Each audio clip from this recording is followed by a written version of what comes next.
Good morning students, ये आपका question number 18 है। तो देखिए थोड़ा सा जो है डिफरेंट टाइप का क्वेश्चन है। इसमें किस तरह से करना है मैं अभी आपको आगे बताता हूँ। पहले हम देखते हैं क्वेश्चन में क्या है कि यहाँ पे इशूड शेयर 2500 है।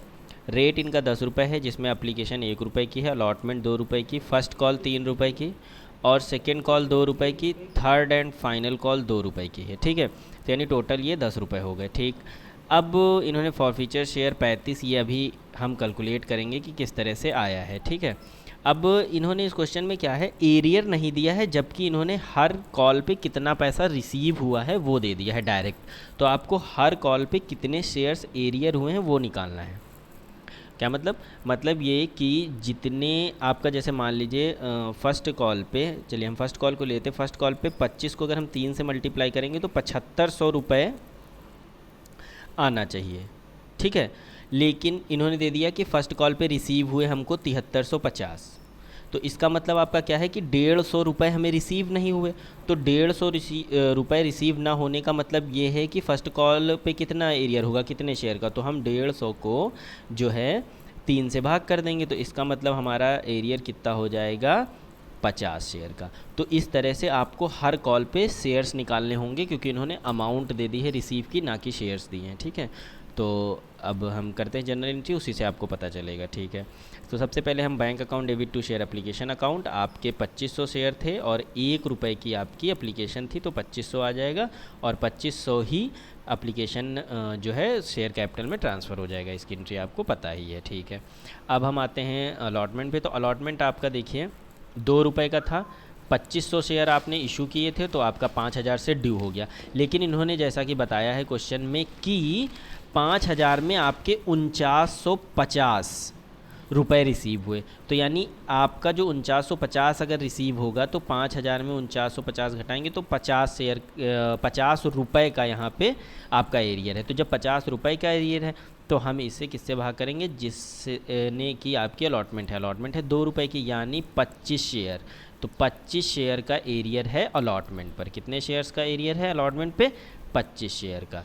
तो यहाँ पे 50 रुपये कम हुए, तो अलॉटमेंट पे 25 शेयर का एरियर आ गया। ठीक है, उसके बाद हम फर्स्ट कॉल पे आते हैं। तो फर्स्ट कॉल जैसे कि मैंने बताई थी कि 3 रुपये की है, 2500 शेयर हैं, तो आपका 7500 आना चाहिए। लेकिन यहाँ रिसीव कितना हुआ है, 7395। तो 7395 अगर हम 7500 से माइनस करेंगे तो यहाँ पे आपका आएगा 105 रुपये आपके एरियर हैं। और आपकी जो कॉल है वो 3 रुपये की है, तो इसका मतलब आपके 35 शेयर का एरियर है फर्स्ट कॉल पे। तो जब 35 शेयर का एरियर फर्स्ट कॉल पे है और 25 शेयर का एरियर अलॉटमेंट पे है, तो इसका मतलब जब आप 25 और 35 को माइनस करेंगे तो आपके 10 शेयर हो जाएंगे फर्स्ट कॉल के और 25 शेयर हो जाएंगे अलॉटमेंट के। ठीक है, तो इस तरह से करना है। उसके बाद सेकेंड कॉल भी 2 रुपये की है, 2500 शेयर थे, तो आपके 5000 ड्यू हो गए। और फिर रिसीव कितना हुआ है, 4900 रिसीव होने का मतलब ये है कि आपका 100 रुपये का एरियर है, जिसमें 2 रुपये की सेकेंड कॉल है, तो आपके 50 शेयर हो जाएंगे एरियर। अब 50 इसमें कैसे होंगे, 25 हो गए आपके अलॉटमेंट के, है ना, और 10 हो गए आपके फर्स्ट कॉल के, और जो आपके बचे 15 शेयर वो हो गए सेकेंड कॉल के। ठीक है, और थर्ड कॉल पे भी इतने का ही एरियर हो जाएगा, यानी 100 रुपये का 2 से डिवाइड करेंगे तो आपका 50 शेयर हो जाएगा। इस तरह से आ जाएगा। तो अब हम जब फॉरफिट करेंगे तो इन्होंने बोला है 2 या 2 से ज़्यादा कॉल नहीं दी जिसने, उसका फॉरफिट करेंगे। तो सबसे पहले तो अलॉटमेंट जो 25 शेयर थे उन्होंने पूरी नहीं दी, अलॉटमेंट नहीं दी, फर्स्ट कॉल नहीं दी, सेकंड कॉल नहीं दी, थर्ड नहीं दी, तो ये 4 हो गए। और प्लस हम फर्स्ट कॉल के 10 शेयर को छीनेंगे, क्योंकि उन्होंने 3 या 3 से अधिक कॉल नहीं दिए हैं। ठीक है, तो इस तरह से हम आगे की करेंगे। तो 35 शेयर का हम फॉरफीचर इसीलिए करेंगे क्योंकि इन्होंने 2 या 2 से ज़्यादा की कॉल का पेमेंट नहीं किया है। तो 10 रुपीज़ का आपका एक शेयर था, 35 शेयर्स आपको फॉरफिट करने हैं, तो 350 आ जाएगा। फिर हम देखेंगे अलॉटमेंट में 25 शेयर का एरियर था, 2 रुपये का अलॉटमेंट था, 50 आ जाएगा। उसके बाद हमारी फ़र्स्ट कॉल 3 रुपये की थी और उस पर हो गए थे 35 शेयर इंटू 3, तो 105 आ जाएगा। फिर आपके 35 शेयर इंटू 2 सेकेंड कॉल, और उसके बाद थर्ड कॉल भी 2 रुपये की, तो ये आपके 70 आ जाएंगे। तो इस तरह से जब हम इनको प्लस करके 350 से माइनस करेंगे तो 55 रुपये आ जाएगा आपका। ठीक है, इस तरह से हमारे 35 शेयर फॉरफिट हो जाएंगे। इसमें रीइशू नहीं है।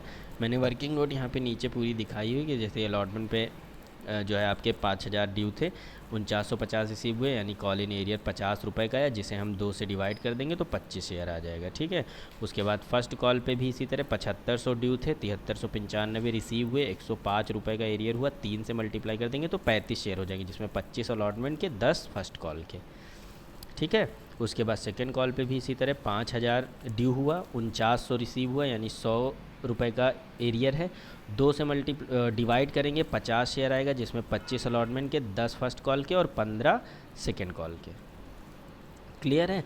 और उसके बाद थर्ड कॉल पे भी इसी तरह हुआ है। Third call 5000 due, 4900 receive, 100 arrear, 100 रुपये एरियर, फिर 100 को 2 रुपये से डिवाइड करेंगे, 50 शेयर, इसमें 25 हो गए आपके अलॉटमेंट के, 10 हो गए आपके फर्स्ट कॉल के, 15 हो गए आपके सेकेंड कॉल के और थर्ड कॉल के भी 15। ठीक है, तो इस तरह से क्वेश्चन करना है। थोड़ा सा डिफ़िकल्ट और थोड़ा सा जो है अलग तरह का क्वेश्चन है। आप इसे अच्छे से करिए, जो ना समझ आए वो पूछिएगा और अच्छे से इसका रिवीजन करिए। ठीक है, हैव ए नाइस डे।